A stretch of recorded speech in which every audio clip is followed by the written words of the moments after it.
नमस्कार दोस्तों। I am sure आपने देखा होगा कि कल सुप्रीम कोर्ट के द्वारा जजमेंट आया जिसमें जो 3 फार्म लॉज हैं उसको एक बार होल्ड पर रख दिया गया। आप यहां पर न्यूज देख सकते हो, Supreme Court stage implementation of farm laws. ध्यान रखिएगा कि फार्म लॉज के कॉन्स्टिट्यूशनैलिटी के ऊपर कोई भी अभी प्रश्न नहीं लगाया गया है। फार्म लॉज गलत हैं, अनकॉन्स्टिट्यूशनल हैं, ऐसा कुछ भी नहीं कहा गया है। सिर्फ और सिर्फ अभी के लिए जो फार्म लॉज का इंप्लीमेंटेशन है उसको होल्ड पर डाला गया है। इसके अलावा यहां पर सुप्रीम कोर्ट ने 4 मेंबर की कमिटी बनाई है ताकि जो डेडलॉक बन रखा है फार्मर्स और सरकार के बीच में उसको रिजॉल्व किया जाए। लेकिन यह जजमेंट आने के बाद यहां पर जब फार्मर्स से कई सारे मीडिया रिपोर्ट्स के थ्रू जब खबर आई, यह पता चला, आप देख सकते हो यहां पर farm unions welcome stay but reject panel. यहां पर जो कमिटी बनाने का निर्णय लिया गया है उसको पूरी तरह से रिजेक्ट कर दिया गया है। तो यहां पर हम जानेंगे दोस्तों कि क्या कारण है जिसकी वजह से जो किसान हैं वो यहां पर इस कमिटी को एक्सेप्ट करने के लिए रेडी नहीं है। आगे का कोर्स क्या बन सकता है, इन सभी चीजों को देखने की कोशिश करेंगे। चलिए आगे बढ़ते हैं। मैं हूं अंकित अग्रवाल और अपडेट के लिए आप मुझे फॉलो कर सकते हैं इंस्टाग्राम, फेसबुक और ट्विटर पर। मेरे लेक्चर की हर पीडीएफ आपको फेसबुक पर तो मिलेगी, प्लस साथ में आप मेरा टेलीग्राम चैनल ज्वाइन कर सकते हैं by searching Ankit Agrawal official. और अगर आप यूपीएससी की तैयारी कर रहे हैं तो आपके लिए सुनहरा मौका स्टडी IQ लैब के लिए स्मार्ट कोर्सेज, जिसके थ्रू आप अपनी प्रिपरेशन और भी ज्यादा अच्छे तरीके से कर सकते हैं। तो सबसे पहले देखते हैं दोस्तों यहां पर क्या हुआ है। तो सुप्रीम कोर्ट ने ये जो 3 फार्म लॉज हैं, ये तीनों आप नाम देख सकते हो, कई बार हमने चर्चा किया है इसके बारे में, तो ये तीनों को यहां पर होल्ड पर डाल दिया है। और यहां पर जो एजिटेशन है, जो पूरा प्रोटेस्ट चल रहा है इतना बड़ा, उसमें एक बेटर एटमॉस्फेयर क्रिएट हो, यही कहना है सुप्रीम कोर्ट का कि हम इसलिए इसको होल्ड पर डाल रहे हैं ताकि जो फार्मर्स हैं, किसान हैं, उनको थोड़ा भरोसा हो। और इसके अलावा यहां पर एक इंडिपेंडेंट कमिटी बनाने का जो सुप्रीम कोर्ट है उन्होंने निर्णय लिया है। तो यहां पर farmers basically 1/2 of the judgement को एक तरह से वेलकम कर रहे हैं, लेकिन जो सेकंड हाफ जजमेंट है कमिटी बनाने का उसको रिजेक्ट कर रहे हैं। फार्मर्स का यह कहना है कि जितने भी मेंबर्स हैं, 4 मेंबर्स की जो कमिटी बनाने का निर्णय लिया गया है, ये चारों मेंबर्स एक तरह से जो फार्म लॉज लाई थी सरकार उसको फेवर करते हैं, उसको सपोर्ट करते हैं, और इसलिए ये जो कमिटी है उसको हम एक्सेप्ट नहीं करेंगे। तो यहां पर आप देख सकते हो सुप्रीम कोर्ट का ये ऑर्डर है। उन्होंने कहा कि हम एक कमिटी बनाएंगे ताकि प्रॉब्लम सॉल्व हो। और यहां पर सुप्रीम कोर्ट ने क्लियरली कहा है कि कमिटी किसी भी प्रकार का जजमेंट पास नहीं करेगी। कमिटी का काम यह नहीं है कि किसी को पनिश करना या फिर कोई ऑर्डर पास करना। यहां पर कमिटी ऐसा कुछ भी नहीं करेगी, जस्ट यहां पर वो रिकमेंडेशन देगी सुप्रीम कोर्ट को। लेकिन यहां पर जो फार्मर यूनियन है उनके रिस्पॉन्स क्या क्या है हम देख लेते हैं। तो आपको पता होगा कि जो पूरा फार्म का प्रोटेस्ट चल रहा है उसमें जो सबसे बड़ा संगठन है, कोऑर्डिनेशन कमिटी बनाई गई है जिसका नाम है ऑल इंडिया किसान संघर्ष कोऑर्डिनेशन कमिटी। तो बेसिकली यही जो कमिटी है वो आपका फार्म प्रोटेस्ट को पूरा देख रही है। तो उन्होंने एप्रीहेंशंस जताया है कि जो मेंबर्स चुने गए हैं इस कमिटी के अंदर वो कहीं ना कहीं हमारी बात को शायद नहीं समझेंगे, ऐसा फार्म यूनियंस का कहना है। और यहां पर आप देख सकते हो उनका यह भी कहना है कि court is being misguided by various forces, मतलब कि जो सुप्रीम कोर्ट है उसको ही यहां पर किसी ना किसी तरह से मिसगाइड करने की कोशिश की गई है और इस तरह की कमिटी बनाए जा रहे हैं। These are people who are known for their support. तो फार्मर्स का कहना है कि वो ऑलरेडी, हम सब लोग जानते हैं कि वो लोग ऑलरेडी सपोर्ट करते हैं, तो जब वो कमिटी के पास हम जाएंगे तो वो किस तरह से हमारी बातों को सुनेंगे। So we think the government is bringing this committee through the Supreme Court. और यहां पर फार्म यूनियंस का कहना है कि जो सरकार है वो एक तरह से सुप्रीम कोर्ट के थ्रू एक कमिटी ला रही है ताकि जो हमारा प्रोटेस्ट है उसको खत्म कर दिया जाए। यहां पर आप देख सकते हो बलबीर सिंह रेजवाल हैं ऑफ द भारतीय किसान यूनियन। उन्होंने कहा कि ये एक तरह का डाइवर्ट अटेंशन करने की कोशिश की जा रही है कमिटी को लाकर, and we don't accept this committee, क्योंकि ये पूरी तरह से प्रो गवर्नमेंट है। तो ये कमिटी में कौन कौन मेंबर्स हैं जिसकी वजह से जो फार्मर्स हैं वो कह रहे हैं कि ये प्रो गवर्नमेंट है। तो इसमें 4 मेंबर्स हैं दोस्तों, इसके बारे में भी आपको मैं बताता हूं। सबसे पहले मेंबर हैं जिनका नाम है भूपेंद्र सिंह मान।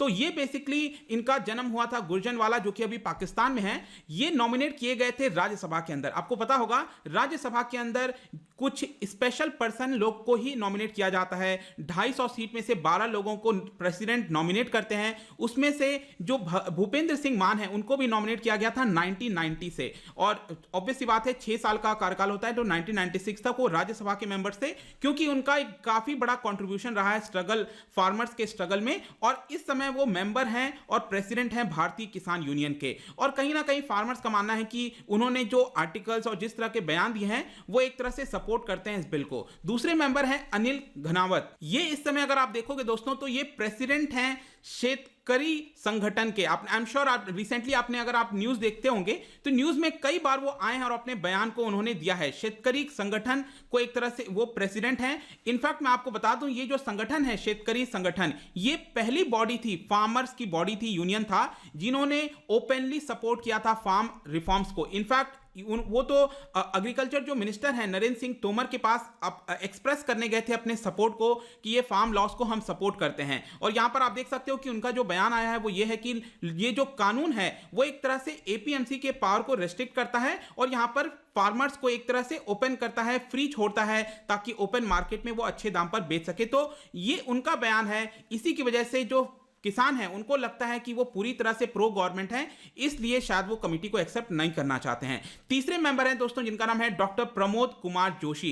इनका जन्म आप देख सकते हो अल्मोड़ा में 1953 में हुआ था and he is one of the most, आप कह सकते हो कि जो एग्रीकल्चर रिसर्च के फील्ड से आप देखोगे तो एक काफी बड़ा नाम है प्रमोद कुमार जोशी। और वो डायरेक्टर रह चुके हैं national academy of agriculture research management के, इवन वो डायरेक्टर रह चुके हैं national centre for agriculture economics and policy research के, जो कि न्यू दिल्ली में है। और उन्होंने डायरेक्टर का पद भी संभाला है साउथ एशिया का, आपको पता होगा IFPRI, जो कि international food policy research institute है। 2012 में उनको डायरेक्टर भी अपॉइंट किया गया था। और यहां पर फार्मर्स का मानना है कि उन्होंने भी जिस तरह के आर्टिकल्स वगैरह लिखे हैं न्यूज़पेपर में, ऐसा लगता है कि वो भी एक तरह से सपोर्ट करते हैं जो पूरा फार्म बिल है। और फोर्थ मेंबर है, आई एम श्योर इनके बारे में तो आपने सुना ही होगा, अशोक गुलाटी जी। इन्होंने तो कई बार अपने आप को टीवी पर आए हैं और यहां पर बोला है कि हम सपोर्ट करते हैं फार्म बिल को, काफी ज्यादा जरूरी था, काफी वर्षों से इसकी चर्चा हो रही थी, फाइनली सरकार ने इसको लाया है, ऐसा अशोक गुलाटी का बयान था। और ये बेसिकली प्रोफेसर हैं इस समय Indian council for research on international economic relations के। ये भी मैं आपको बता दूं कि वो फॉर्मर चेयरमैन रह चुके हैं। आपको पता होगा कि जो मिनिमम सपोर्ट प्राइस तय किया जाता है उसकी रिकमेंडेशन आती है CACP के द्वारा, commission for agricultural cost and prices के द्वारा। वो उनके चेयरमैन भी रह चुके हैं 2011 से लेकर 2014 के बीच में। He was also youngest member of economic advisory council under Atal Bihari Vajpayee की सरकार में। उनको पद्मश्री भी दिया गया था 2015 में।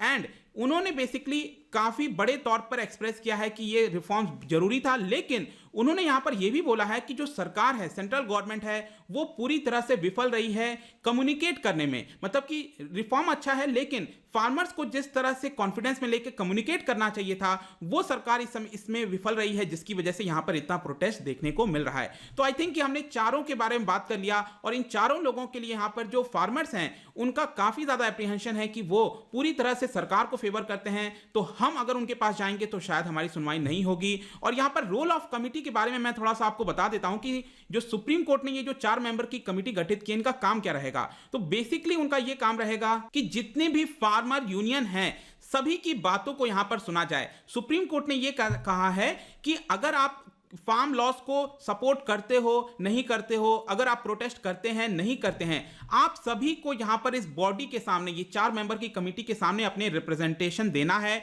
उनको अपनी बात कहनी है, ताकि ये जो बॉडी है वो एक तरह से रिपोर्ट तैयार कर सके। और ये रिपोर्ट को यहां पर जो है कोर्ट के सामने भेजा जाएगा। जो भी रिपोर्ट में रिकमेंडेशन दिया जाएगा इन 4 लोगों के द्वारा, और ये कोर्ट के पास भेजा जाएगा, सुप्रीम कोर्ट के पास, और फिर सुप्रीम कोर्ट यहां पर उसके ऊपर देखेगी क्या करना है उसका। और ये जो कमेटी है दोस्तों, अब अगले 10 दिन में, मतलब कल ये आपका अनाउंस किया गया था, अगले 10 दिन के अंदर इसको पहली बैठक करनी है और विद इन 2 मंथ्स 60 डेज के अंदर यहां पर उसको ये रिपोर्ट सौंप देना है सुप्रीम कोर्ट को। तो लेट्स सी कि इसमें क्या होता है। लेकिन जो फार्मर यूनियन है उनका लगातार इस पे इंसिस्ट है कि हम इस कमेटी को एक्सेप्ट नहीं करते हैं, हमें सिर्फ और सिर्फ यहां पर जो तीनों कानून है उसको एक तरह से हटा देना चाहिए, रिपील कर देना चाहिए। ऐसा यहां पर फार्मर्स यूनियन के द्वारा बयान आया है। इनफैक्ट आगे चलकर यह भी बोला गया है कि जो 26 जनवरी आने वाला है वहां पर ट्रैक्टर की रैली भी निकाली जा सकती है, जिसको लेकर सुप्रीम कोर्ट ने यहां पर आह्वान किया था फार्मर यूनियन से कि ऐसा ना किया जाए, अदरवाइज प्रॉब्लम क्रिएट हो सकती है।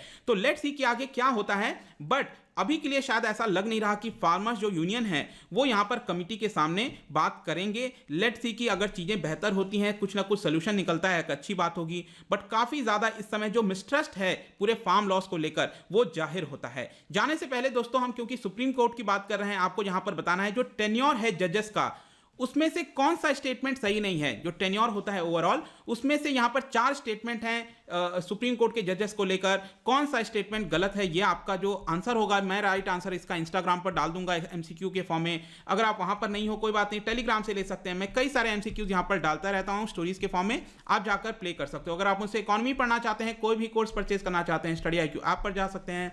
आई होप की वीडियो आपको पसंद आया होगा। मिलता हूं आपसे next time, till then thank you very much, see you soon.